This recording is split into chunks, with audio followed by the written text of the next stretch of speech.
Allah ngawahyukeun kana pinga mere insting ke setiap makhluk hidup untuk bertahan di hidupnya dan memberikan kontribusi kaitan dengan yang lainnya.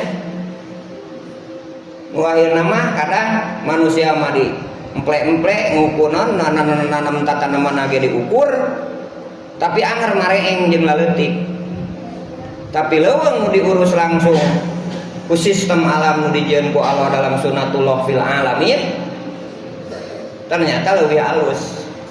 Kuduna eta kan jadi pelajaran keur manusia.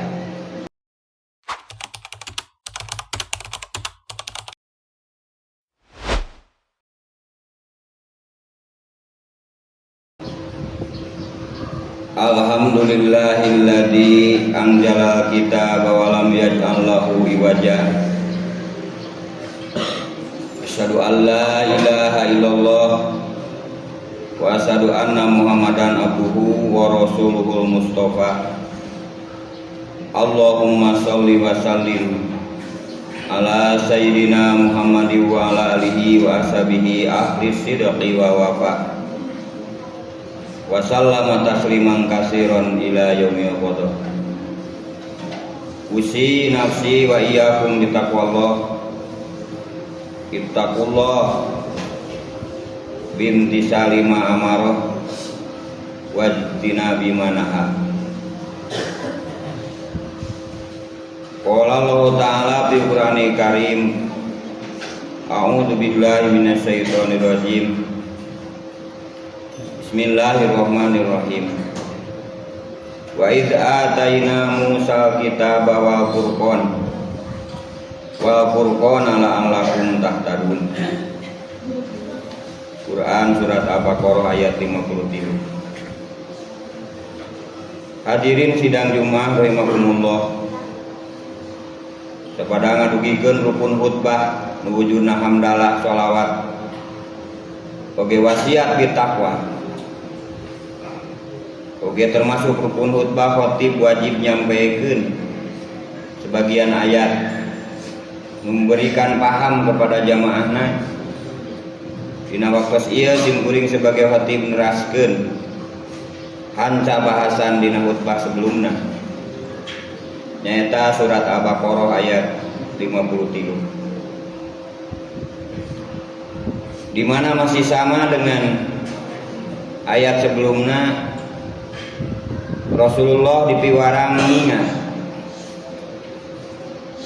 wa id ataina Musa, dan ingatlah Muhammad, ceritakan kembali ketika kami memberikan kitab kepada Nabi Musa dan Furqan, pemisah antara hak dan batal, la'allakum tahtadun, supaya kalian semuanya mendapatkan petunjuk dari Allah Subhanahu wa taala.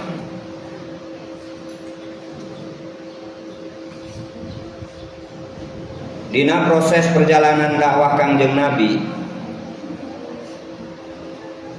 setelah hijrah ke Madinah, margi surat Al-Baqarah diturunkan pertama di Madinah kada 87 di awal Quran turun. Sebagaimana rasul-rasul sebelumna nu dicariokeun Nabi Musa, Kangjeng Nabi ge dipasihan kitab. Walaupun pada saat itu karek 85 surat dan 114 surat.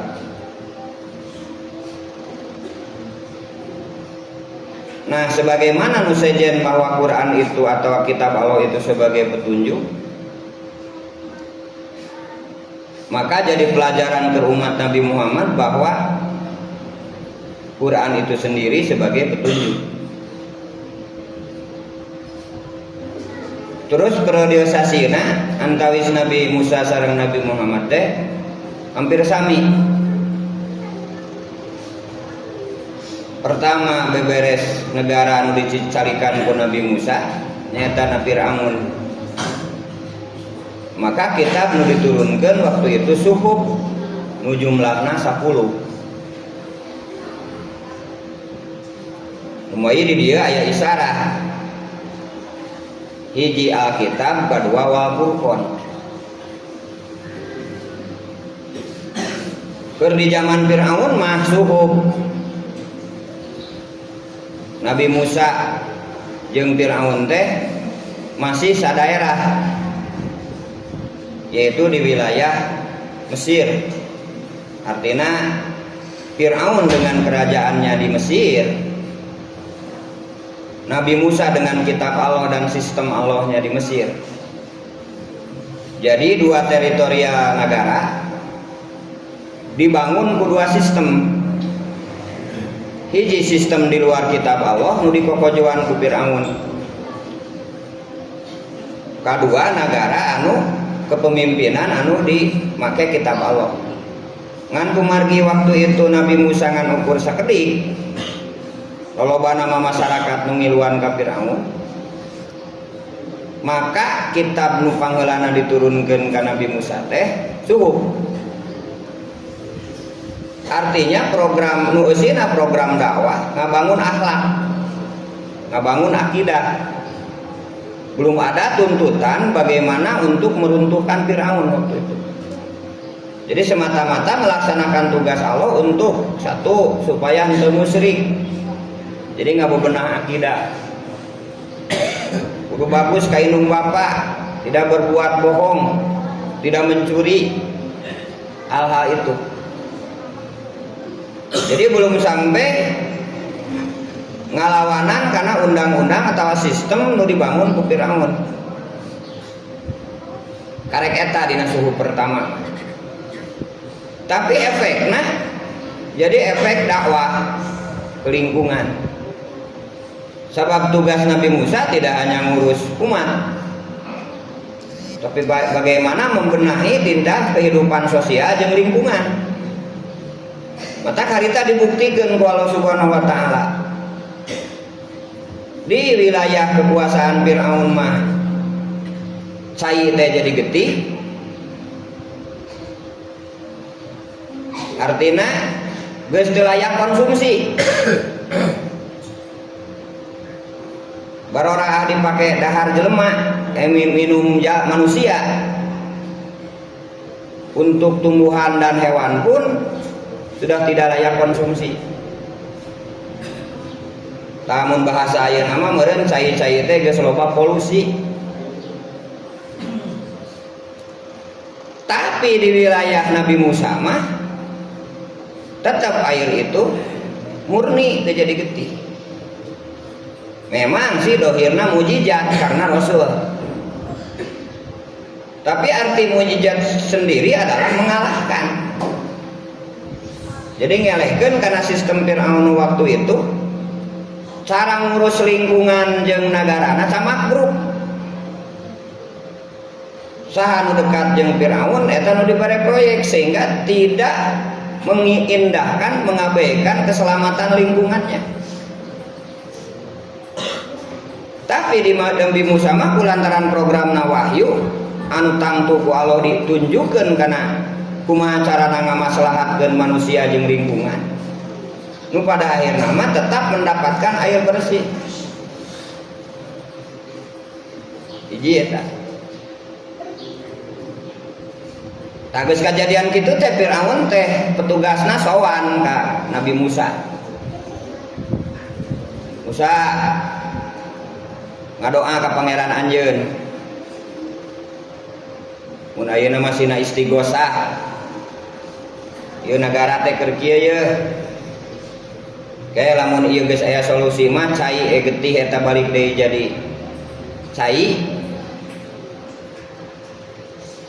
Kurang babarengan we cenah ngurus negara. Karena tadi ku Allah belum disuruh frontal dan melawan, Nabi Musa teh ngadoa ka Allah. Akhirnya ku hikmah aya Nabi Musa jeung wargana masih kene taat ka Allah. Eta nagara Firaun masih kene diberi kesempatan, diberi solusi. Tina hal kebutuhan kita cai jadi getih kan kita bagi semua manusia tiba heula dugikeun ka ayeuna oge cai mah. Akhirnya jadi solusi. Kumaha mun geus dibantuan ku Nabi Musa oh karena janji nu tadi teh jeung deui diantep ku Nabi Musa. Periode berikutnya di kelompok Firaun mah aya hama, dopadi, bangkong, kumal, kutu, sebagaimana nanti di ayat yang lain diceritakan. Pokokna mah nu ngaran tanem-taneman beak ku hama nu tadi dihakanan kabeh sehingga terancam ada bencana gagal panen dan kelaparan. Tapi aneh di Nabi Musa mah pada masih kene sa Mesir teu aya eta hama. Artina ieu ge ngagambarkeun cek tadi memang dohirna mujizat dan nabi. Tapi karena ada pelajaran di sana, berarti Nabi Musa dengan warga itu mampu bagaimana produk-produk pertaniannya tidak membahayakan lingkungan. Jika Allah nyeun hutan, Allah nyeun leuweung, eueuh nu ngagemuk, daya nu nanem, tumbuh-tumbuhan rupa-rupa, tapi gerde kabeh. Naon sababna Allah geus nyeun takdir, geus nyeun sunnatullah, geus nyeun sebuah sistem bagaimana tanah memperbaiki diri sendirinya dengan lingkungan binatang yang ada, dengan lingkungan tumbuh-tumbuhan yang ada. Sehingga Allah ngawahyukeun kana pinga mere insting ke setiap makhluk hidup untuk bertahan di hidupnya dan memberikan kontribusi kaitan dengan yang lainnya. Akhirna mah kadang manusia mah di emplek-emplek ngukunon nanam tanaman ge diukur tapi anger mareeng jeung laleutik. Tapi leuweung nu diurus langsung ku sistem alam nu dijieun ku Allah dalam sunnatullah fil alamin ternyata lebih halus. Kuduna eta kan jadi pelajaran ke manusia. Naon sababna tumbuhan bisa tumbuh di dinya? Berarti boga cara, boga imun. Nu kemudian nu kudu diteliti ku manusia bisa disebarkeun imunna kana tumbuhan nu sejen nu akhirna jadi kuat. Nah, itu salah satu contoh bagaimana alur jeung mekanisme. Jadi istilahnya negara Firaun mah ripuh terancam kelaparan. Nabi Musa mah bisa membuktikan ketahanan pangan. Di situasi seperti itu karena sistem Allah sunnatullah fil alamna diguguk jeung dipake teu sangeunahna. Teu hanya satu sudut pandang. Ieu matakna gedekeun kana tumbuhan atau kana tanaman tapi ngarusak taneuh. Tante gitu. Jadi universal cara pandangnya karena memang dibimbing oleh wahyu. Nah itu contoh sejarah bagaimana situasi ketika ngahiji dua sistem dalam sebuah negara, dalam sebuah wilayah gitunya. Dicontohan ku Nabi Musa. Nah posisi Nabi Muhammad waktu itu calik di daerah Yahudi Nasrani Majusi di Madinah nu pendudukna campur aduk gitu. Nah makanya di Pasihan pelajaran seperti ini sehingga alhamdulillah ahli ekonominya Abdurrahman bin Auf mampu menguasai pasar tanpa kelicikan, tanpa mengurangi leteran, tanpa ngabohong, tanpa bos ya. Kemudian Muhajirin teh ahli dagang, Ansor ahli tani. Ansor produk apa keahlian anak produksi, kemudian Muhajirin adalah distribusi pemasaran. Digabungkan ke Rasulullah maka jadi kekuatan Madinah waktu itu. Nah itu contoh sistem anu dibangun ku Rasul dari pelajaran tersebut. Tak kitab nu kadua Furqan. Nah Furqan mah atanapi Nabi Musa geus beres jeung Firaun dikerenna Firaun. Kemudian Nabi Musa disuruh mutuh ke negara-negara di sekitarna, maka diberi kitab baru yaitu Taurat ya. Tadi dinya mah geus aya penjelasan bagaimana hukum-hukum, bagaimana strategi pikeun mutuh ke negara anu sejen, sehingga dibangunlah 12 kelompok ku Nabi Musa Isnai Asaro Nakibah, dipilih dari 12 tersebut kemudian disebar untuk meneliti tentang negara-negara anu jadi tugas Nabi Musa pikeun ngadakwahanana. Tahu kami di zaman Nabi Muhammad mah istilahna ai kitabna masami keneh Al-Qur'an teh awal oge ngan aya periodisasi Makkiyah, aya periodisasi Madinah. Tah pesan tina kedua sejarah baik Nabi Musa dan Nabi Muhammad oge la'alakum tahtadun. Jadi jelema anu memegang kitab Allah pasti bakal menajakan petunjuk. Naon sababna urang perlu petunjuk? Pan ala ke alam kubur ke alam akhirat teh can fungsi kasaba. Can fungsi karanapan.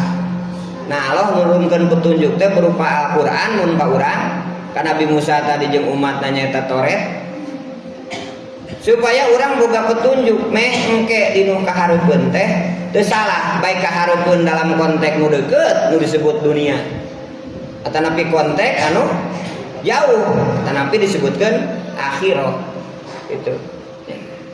Nah, supaya anjeun mendapatkan petunjuk keur di dunia anu deukeut sabab kudu jadi majro'atu akhirat. Tapi tantanganna di dunia teh petunjuk eta teh kadang-kadang eleh ku petunjuk duniawi. Mata lain salah bumi tapi nusuk ngaganggu teh dunia bumi mah tempatna nu lawana langit, ari dunia mah lawana akhirat. Tah nusuk ngaruksak jeung ngaganggu ka urang kana ibadah yang teh dunia dari bumi nama sebagai tempat tungkul. Mata dunia lawana teh akhirat, lamun bumi mah lawana teh langit.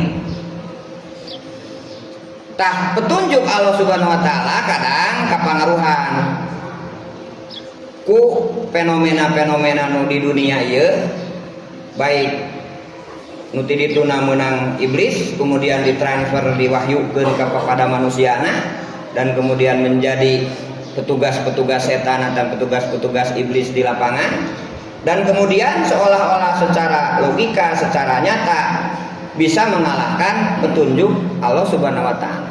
Nah, keur mukmin jeung keur muslim jangan sampai tergoda. Maka ayat a'udzu billahi minasyaitonir rajim, satu-satunya yang bisa melindungi dari pengaruh setan itu hanyalah Allah Subhanahu wa taala.